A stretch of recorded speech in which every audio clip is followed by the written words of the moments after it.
80માં સ્વાતંત્ર્ય પર્વની સુરતમાં ભવ્ય ઉજવણી કરાઈ। સુરતના ચોક બજાર ખાતે આવેલા ઐતિહાસિક કિલ્લા ખાતે મેયર માયાબેન માવાણીના હસ્તે ધ્વજવંદન કરાયું હતું।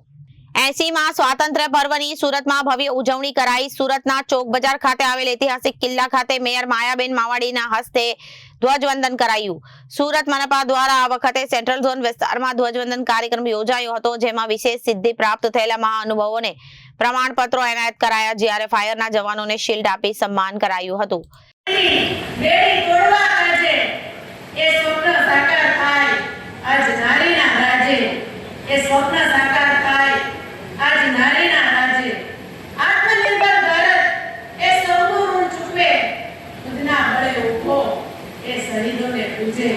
ખુદના બળે ઉભો એ શહીદોને પૂજે।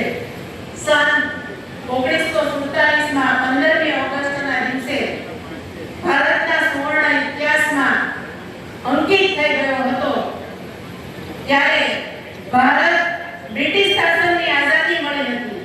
આ એક કઠિન અને લાંબો સંઘર્ષ હતો, જેમાં ઘણા સ્વતંત્રતા સેનાનીઓએ અને મહાપુરુષોએ આપણી વાલી માતૃભૂમિ માટે પોતાના જીવનનું બલિદાન આપ્યું। આ દિવસ આપણને સ્વતંત્રતા સેનાનીઓનો સંઘર્ષ અને આઝાદી પ્રાપ્ત કરવામાં તેમના બલિદાનને યાદ અપાવે છે। આજે દેશ આત્મવિશ્વાસથી ભરેલો છે। સપનાઓના સંકલ્પ સાથે પરિશ્રમ કરીને દેશ નવી ઊંચાઈઓને પાર કરી રહ્યો છે। આજનો સૂર્યોદય એક નવી ચેતના, નવો ઉમંગ, નવો ઉત્સાહ અને નવી ઉર્જા લઈને આવ્યો છે। Bureau report, Janadesh news.